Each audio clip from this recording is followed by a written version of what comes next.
Hello students, good morning to all of you. I am Karamveer Yadav sir, physics faculty. Dear student, in our previous lecture we discuss about introduction to laws of motion, third unit. ठीक है. So बेटे आज हम अपने आज के lecture में laws of motion को ही एक्सप्लेन करेंगे. लॉज ऑफ मोशन न्यूटन का फिजिक्स में सबसे इम्पोर्टेंट कंसेप्ट था. ठीक है बेटे. तो लॉ ऑफ मोशन की हम बात करें तो basically we have three types of laws of motion or we can say there are three laws of motion. Newton ने थ्री लॉ दिए हैं बेटे, first law, second law and third law. So one by one हम तीनों law को अच्छे से study करेंगे. तो बेटे इन तीनों को स्टार्ट करने से पहले मैं इनके बारे में थोड़ा बेसिक आपसे डिस्कस कर देता हूँ. ठीक है. तो बेटे ध्यान से समझना. अब मान लीजिए कि आपके पास ये कोई एक बॉडी है. ठीक है. अब न्यूटन ये कहता है अगर ये बॉडी रेस्ट पे है तो ये बॉडी रेस्ट में ही रहेगा, और अगर ये बॉडी मोशन में है तो ये मोशन में रहेगा. कब तक? जब तक हम इस बॉडी पे कुछ एक्सटर्नल फोर्स एक्सर्ट ना करें. ठीक है. जैसे मान लो बेटे ये अपने पास कोई एक टेबल हो गया और इस टेबल पे ये कोई बुक रखा है. ये बुक कब तक इस टेबल पे रहेगा? जब तक हम उसको उठाएंगे नहीं, कोई एक्सटर्नल फोर्स की हेल्प से इसको रिप्लेस यहाँ से नहीं करेंगे. बिल्कुल फैक्चुअल है ना ये तो. ठीक है. तो यानी कि न्यूटन का फर्स्ट लॉ कहता है कोई बॉडी रेस्ट में है तो रेस्ट में रहेगा, मोशन में है तो मोशन में रहेगा. कब तक? जब तक हम उस पर कुछ एक्सटर्नल फोर्स अप्लाई ना करें उसके पोजीशन को चेंज करने के लिए. ठीक है. तो प्यारे बच्चों ये है न्यूटन का फर्स्ट लॉ ऑफ मोशन. अब इसके डेफिनेशन हम करते हैं. ठीक है. तो आप सभी बच्चे हेडिंग बना लीजिए. ठीक है बेटे, हेडिंग बना लो Newton first law of motion. Newton first law of motion.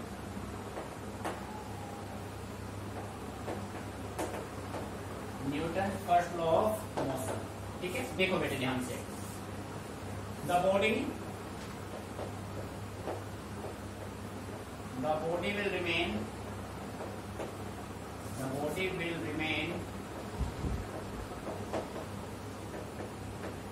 in the state of rest or in uniform motion unless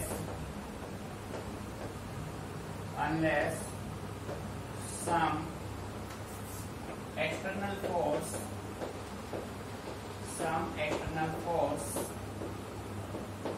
is applied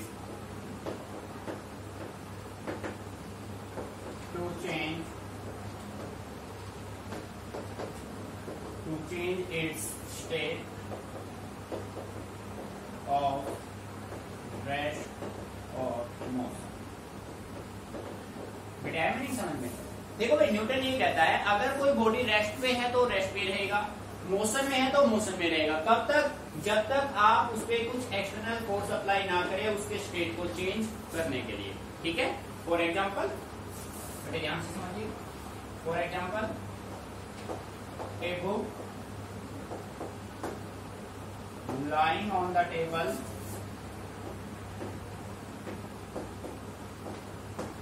remains on the table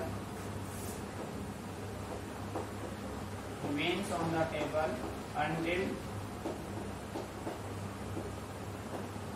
some external force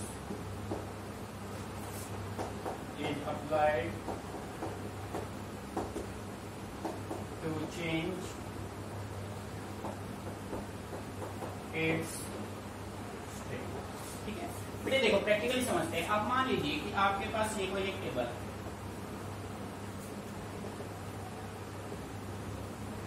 मान लिया बेटे ये अपने पास हो गया एक टेबल. एक टेबल पे यहाँ पे ये आपने रख दिया एक बुक. ये बुक कब तक इस टेबल पे रहेगा? जब तक आप इस पे कुछ एक्सटर्नल फोर्स अप्लाई करके इसके पोजीशन को चेंज ना कर दे. ठीक है. तो बेटे ये है न्यूटन का फर्स्ट लॉ ऑफ मोशन. बिल्कुल सिंपल कंसेप्ट है. कोई बॉडी रेस्ट में है तो रेस्ट में ही रहेगा, मोशन में है तो मोशन में रहेगा. कब तक? जब तक हम उस पर कुछ एक्सटर्नल फोर्स अप्लाई ना करें. ठीक है. सो बेटे आराम से अच्छे से इसको ऑब्जर्व कीजिए. एक एक पॉइंट को समझना, रटना नहीं है, चीजों को समझ के चलना है. ठीक है. फिर हम सोल्व करेंगे second law of motion. Note it down.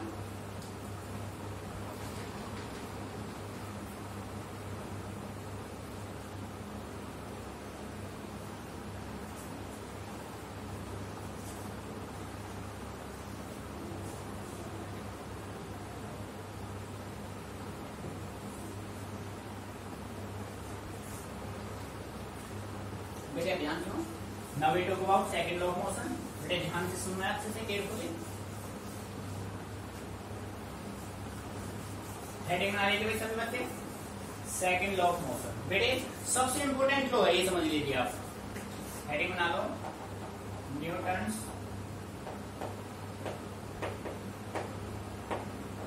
Second law of motion.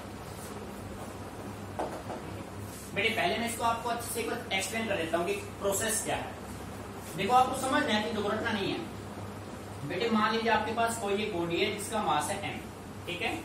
अब प्रेजेंट में बॉडी है रेस्ट पे। अगर ये रेस्ट में है तो रेस्ट में रहेगा। कब तक? जब तक हम इस पे कुछ एक्सटर्नल फोर्स अप्लाई ना कर दे। हमने क्या किया, इस बॉडी पे कुछ एक्सटर्नल फोर्स अप्लाई कर दिया। समझना बेटे, ध्यान से लिखना नहीं अभी। जैसे हमने इस बॉडी पे कुछ एक्सटर्नल फोर्स अप्लाई किया, इस बॉडी ने कुछ वेलोसिटी एक्वायर किया। अरे हाँ या ना, वेलोसिटी एक्वायर किया। और प्यारे बच्चों जैसा कि आप सभी जानते हैं, मास इनटू वेलोसिटी आपका लीनियर मोमेंटम होता है। मास इनटू वेलोसिटी क्या होता है बेटे? Linear momentum. अब जैसे हमने इस फोर्स की वैल्यू को चेंज किया, जैसे ही आपने एक्सटर्नल फोर्स की वैल्यू को चेंज किया, प्यारे बच्चों वेलोसिटी की वैल्यू भी क्या होगी? चेंज। जब वेलोसिटी की वैल्यू चेंज हो रही है, इसका मतलब किसकी वैल्यू चेंज हो रही है? मोमेंटम। किसकी वैल्यू चेंज हो रही है? लीनियर मोमेंटम की वैल्यू भी चेंज हो रही है। तो बेटे सिंपल वे में मैं ये कह सकता हूं, the rate of change of linear momentum is directly proportional to the applied force, because this linear momentum is change with the help of this force. Meaning आ रहा है समझ में? कंसेप्ट अच्छे से क्लियर? तो देखो बेटे definition, the rate of change of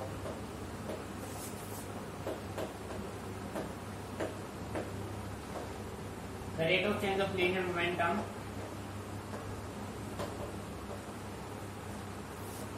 is directly proportional to the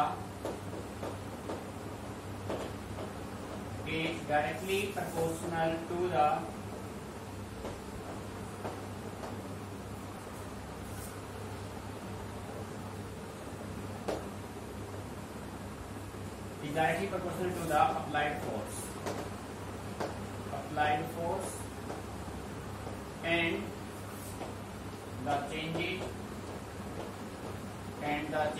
takes place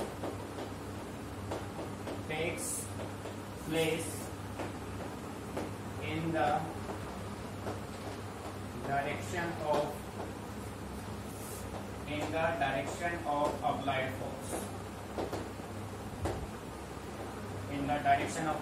force. बेटे ध्यान सुनना, कंसेप्ट बिल्कुल सिंपल है। आप प्रैक्टिकली चीजों को समझिए। हम कह रहे हैं the rate of change of linear momentum of a body is directly proportional to the applied force and the changes takes place in the direction of applied force.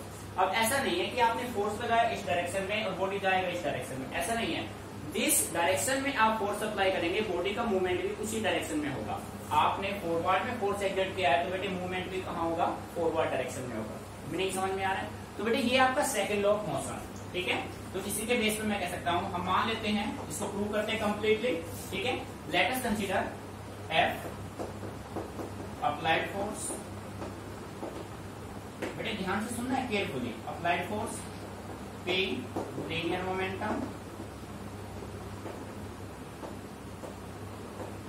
Momentum of body at time t, ठीक है। Linear momentum, sorry या आप ऐसा लिखो, linear momentum of the body dp लिख लो भाई। dp आपका क्या है? Change in linear momentum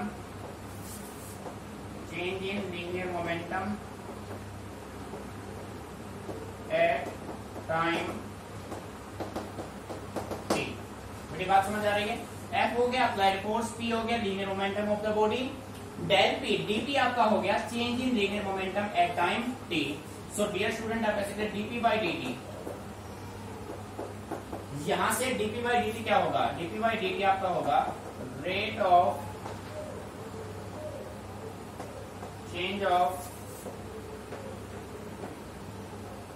linear momentum,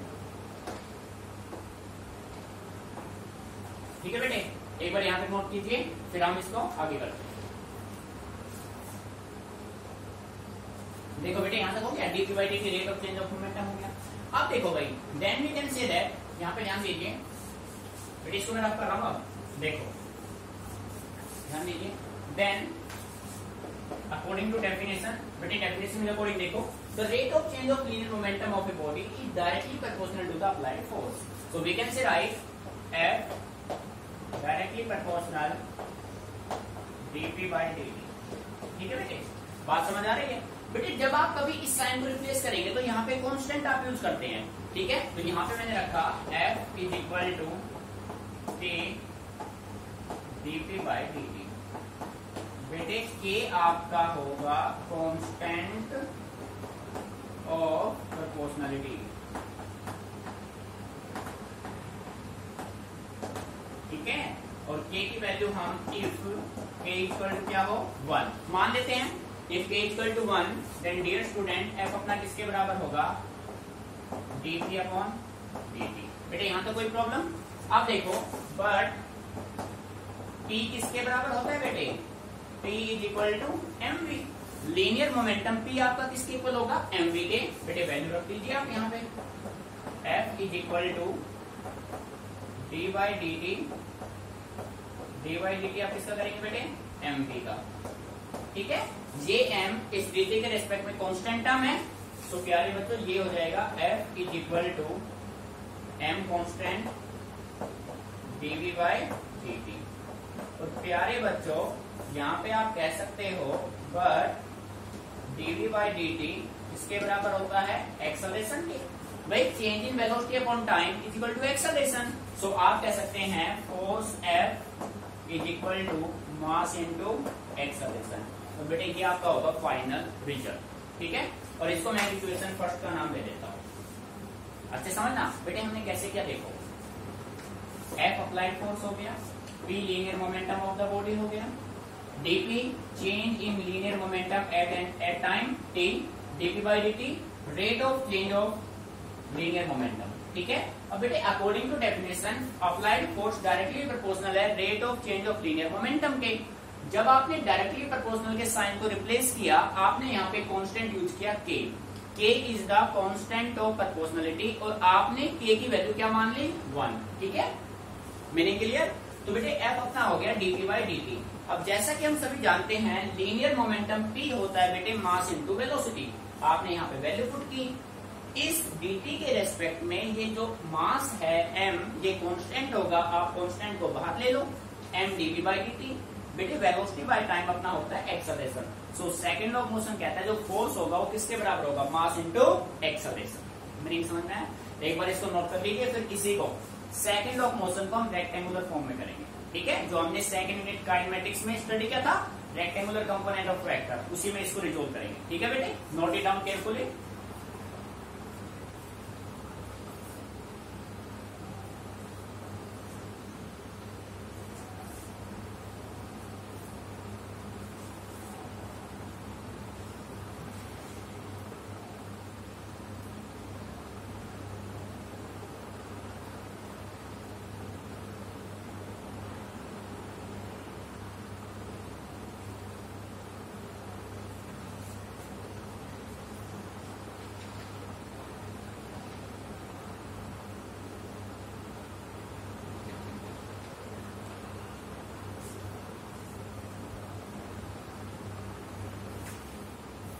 अब देखो बेटे इस साइड को रख कर हम इस इक्वेशन को अब हम रेक्टेंगुलर कंपोनेंट में सोल्व करते हैं। देखो कैसे, ध्यान दीजिए।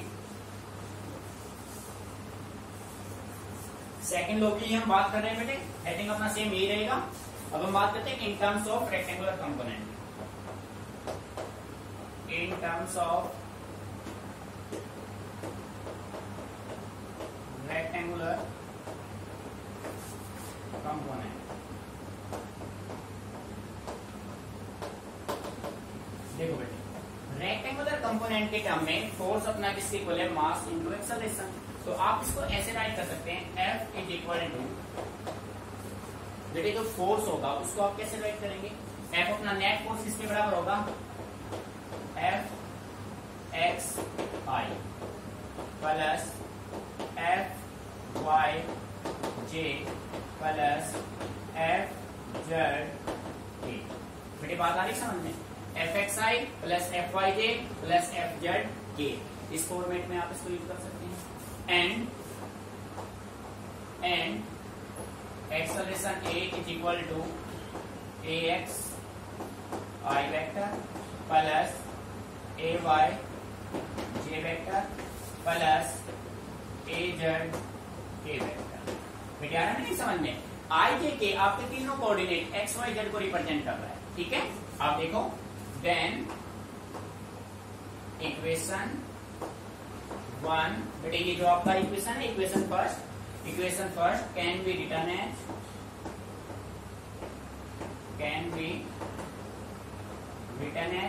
देखो बेटे इक्वेशन 1 को आप कैसे राइट कर सकते हैं? नेट फोर्स अपना F है, नेट फोर्स अपना कितना है? F, तो F की वैल्यू यहाँ पे क्या है? F x i plus F y j plus F z के इज इक्वल टू, बेटे एम कांस्टेंट है, बाहर रहेगा सभी में, ठीक है ना? यहाँ पे क्या आएगा? ए x i plus a y j plus a z k. बेटे आ रहा है नहीं समझ में? यहां तक क्लियर? अब आप क्या कीजिए, अब आप आई जे के को क्या कर दीजिए? इक्वेट कर दीजिए। On equating comparing the coefficient of, यहां पे राइट कर लेता हूं, ऑन कंपेयरिंग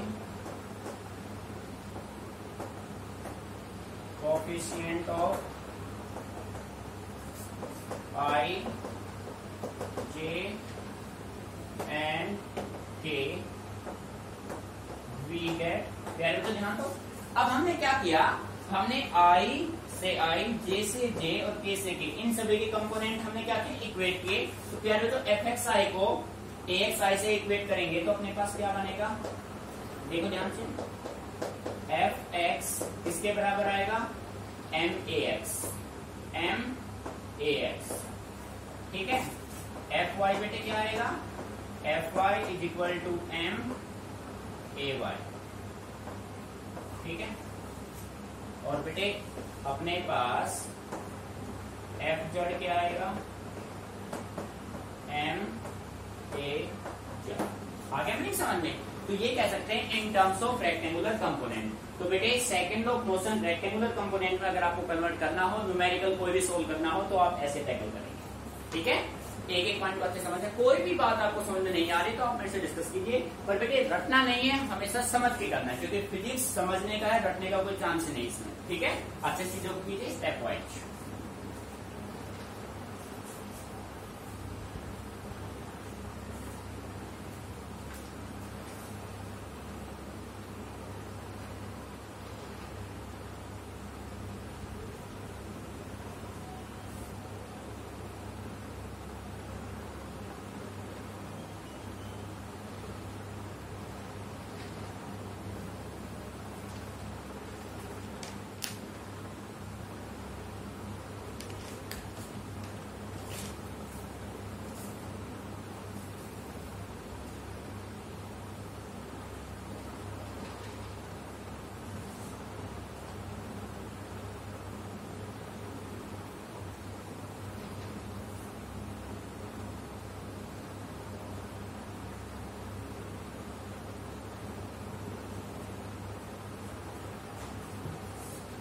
बेटे देखो, आप ये समझ लीजिए कि आपका जो सेकंड लॉ ऑफ मोशन है ना, सबसे इंपॉर्टेंट है। बेटे ध्यान समझना, कंप्लीट फिजिक्स में सेकंड लॉ ऑफ मोशन का रोल सबसे ज्यादा है, ठीक है? यानी कि आप जो भी टॉपिक 30 मिनट में लॉज ऑफ मोशन में जो भी टॉपिक सोल्व करेंगे, सभी आपके सेकंड लॉ से सोल्व होंगे। जितने भी हम डेरिवेशन सोल्व करेंगे ना, वो सारे सेकंड लॉ पे डिपेंड करेंगे। तो इसलिए सबसे इंपॉर्टेंट तो है अच्छे से स्टडी करना है, समझ के करना है। बेटे अब इसके बाद अपना नेक्स्ट टॉपिक होगा सेकंड लॉ के कंसिक्वेंसेस क्या है, ठीक है? जैसे मैं फॉर एग्जांपल आपको कहूँ कि बेटे किसी भी बॉडी को स्ट्रेट पाथ में जाने के लिए फोर्स का रिक्वायरमेंट होगा नहीं होगा, बताओगे? मैं कह रहा हूँ किसी भी बॉडी को बिल्कुल स्ट्रेट पाथ पे जाना है, क्या हमें किसी भी बॉडी को स्ट्रेट पाथ पे रखने के लिए किसी फोर्स का रिक्वायरमेंट होगा? अब आप कहोगे सर डेफिनेटली होगा, पर बेटे मैं कहता हूँ कि नहीं होगा। तो बेटे नहीं होगा तो क्यों नहीं होगा? तो उसके लिए कंडीशन ये है, कोई भी बॉडी स्ट्रेट पाथ में जा रहा है विदाउट एनी फोर्स, तो उसके लिए कंडीशन ये है कि बॉडी का मास तो कभी जीरो हो नहीं सकता।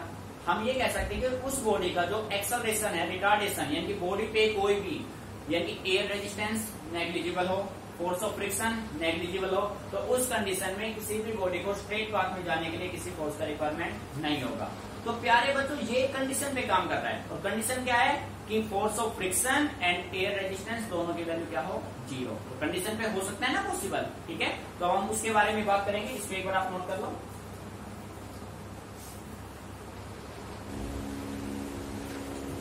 बेटे देखो, अब हम बात कर रहे हैं, देखो जैसा कि हमने कहा second law of motion is the most important law, ठीक है। तो बेटे अब हम बात करते हैं सेकंड लॉ ऑफ मोशन के कुछ कंसेक्वेंसेस है।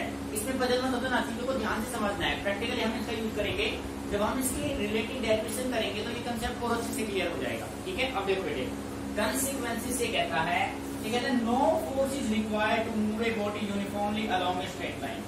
भाई मैं आपसे कहूं कि ये कोई बॉडी है, इस बॉडी को स्ट्रेट पाथ में जाने के लिए किसी भी फोर्स का कोई रिक्वायरमेंट नहीं है। क्या आप मान लोगे? आप लोगे सर ऐसा पॉसिबल ही नहीं है। पर बेटे हम ये कहते हैं ऐसा पॉसिबल है।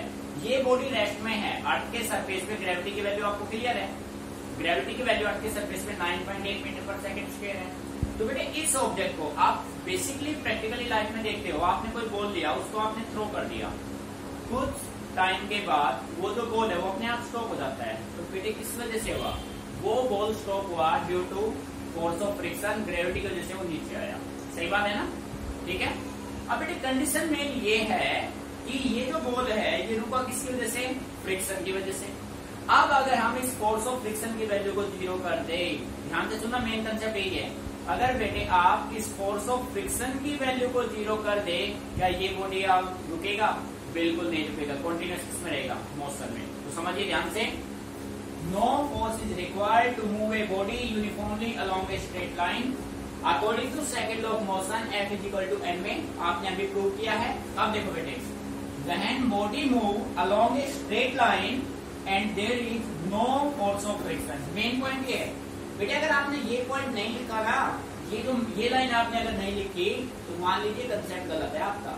मेन पॉइंट यही है आपका, ये कह रहा है कि फोर्स ऑफ फ्रिक्शन की वैल्यू क्या होनी चाहिए? जीरो। जब बेटे फोर्स ऑफ फ्रिक्शन की वैल्यू जीरो होगी तो इस बॉडी को रोकने वाला कोई नहीं है, ठीक है। और retardation of the body, so acceleration क्या हो जाएगा? जीरो, ठीक है। एफ अपना किसके बराबर होता है? M a, m into zero क्या हो जाएगा? जीरो। यानी अब हमें रिटार्डेशन का मतलब होता है negative value of acceleration. Body accelerate कर रही है, उसको डिक्रीज करना।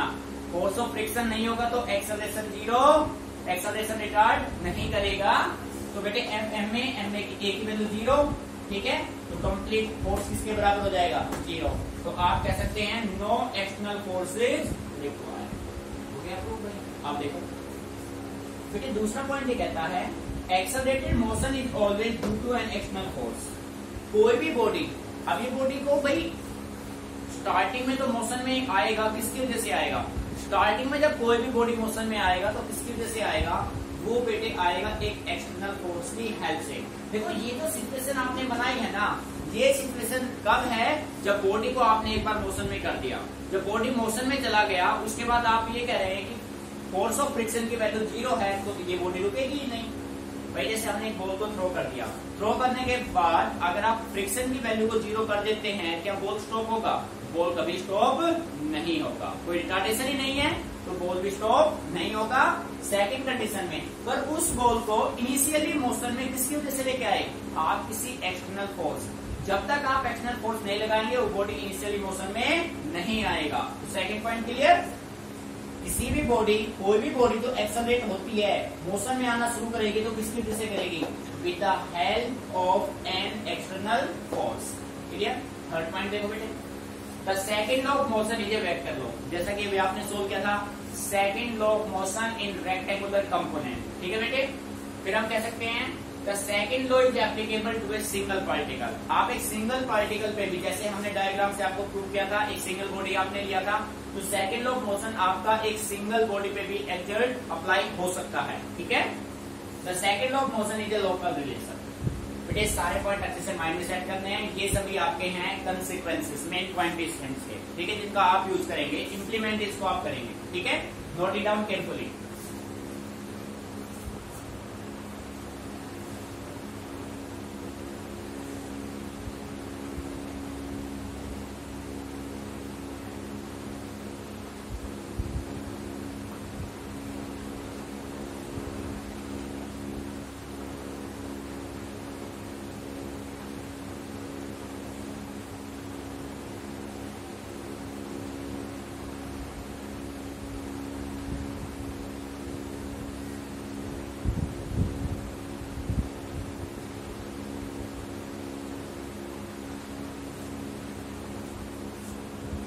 तो डियर स्टूडेंट, अब हम बात करते हैं थर्ड लॉ ऑफ मोशन की। बेटे ध्यान से समझ लें तीनों लॉ को, ठीक है, अच्छे समझिए। बेटे रटना नहीं है, चीजों को समझना है, ठीक है, ध्यान दीजिए। नेक्स्ट हेडिंग बना दो अपना, थर्ड लॉ ऑफ मोशन। देखो भाई, हेडिंग है अपना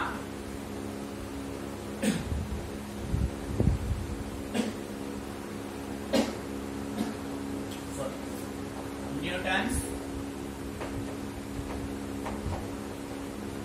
थर्ड लॉ ऑफ मोशन। देखो प्यारे बच्चों, ध्यान से देखो भाई, थर्ड लॉ बिल्कुल प्रैक्टिकल है भाई। दो पर्सन आमने सामने खड़े हैं, पहले ने दूसरे को थप्पड़ मारा, दूसरे ने पहले को लगा दिया भाई, तो एक्स अब एक्स बराबर काम हो गया ना, हिसाब किताब बराबर हो गया भाई। पहले ने मारा, दूसरे ने मार दिया, हिसाब बराबर, ठीक है। तो हम ये कह सकते हैं to every force of action there is always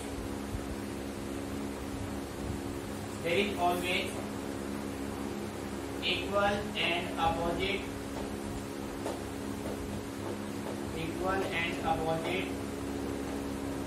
force of reaction।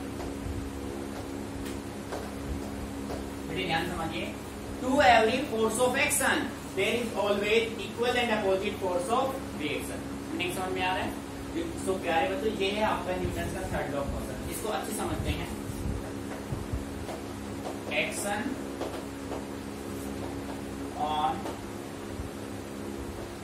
On one body and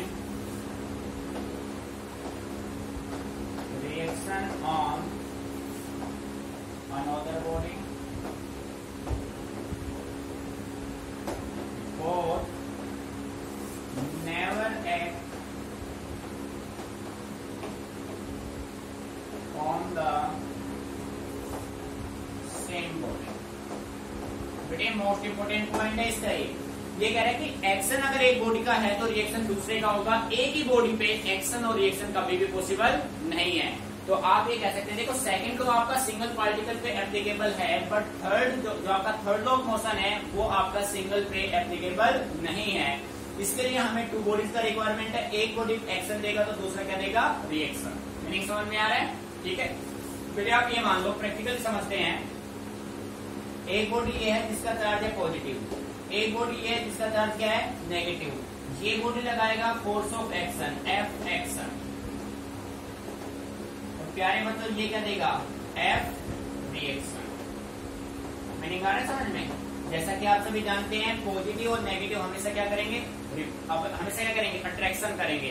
तो बेटे एक फोर्स ऑफ एक्शन देगा तो दूसरा फोर्स ऑफ रिएक्शन देगा। तो सिंपल वे में मैं कह सकता हूं, force of action is equal to minus force of, minus ध्यान रखना भाई, फोर्स ऑफ रिएक्शन। बेटे नेगेटिव साइन किसको रिप्रेजेंट कर रहा है, नेगेटिव साइन रिप्रेजेंट कर रहा है अपोजिशन को। किसको रिप्रेजेंट कर रहा है, अपोजिशन को। मीनिंग आ गया समझ में भाई? तो प्यारे बच्चों, ये है आपका Newton's third law of motion. To every force of action there is always equal and opposite force of reaction. Secondly बेटे मेन पॉइंट है आपका, इसको ध्यान माइंड में रखना है। Action on one body and reaction on another body both never act on the same body. एक ही बॉडी पे एक्शन रिएक्शन दोनों पॉसिबल नहीं है। एक्शन एक का होगा तो रिएक्शन सेकंड का होगा, ठीक है। इसके लिए आपने मान लिया एक बॉडी ये है, दूसरा बॉडी ये है। J body force of action देगा तो J body force of reaction देगा। Equal and opposite. Negative sign, यहाँ पे जो नेगेटिव साइन है किसको रिप्रेजेंट कर रहा है?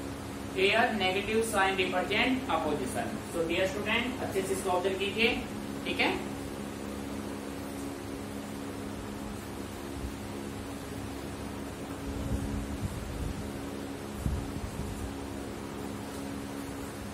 बेटे देखो आपने तीनों अच्छे से स्टडी कर लिए, first law, second law and third law.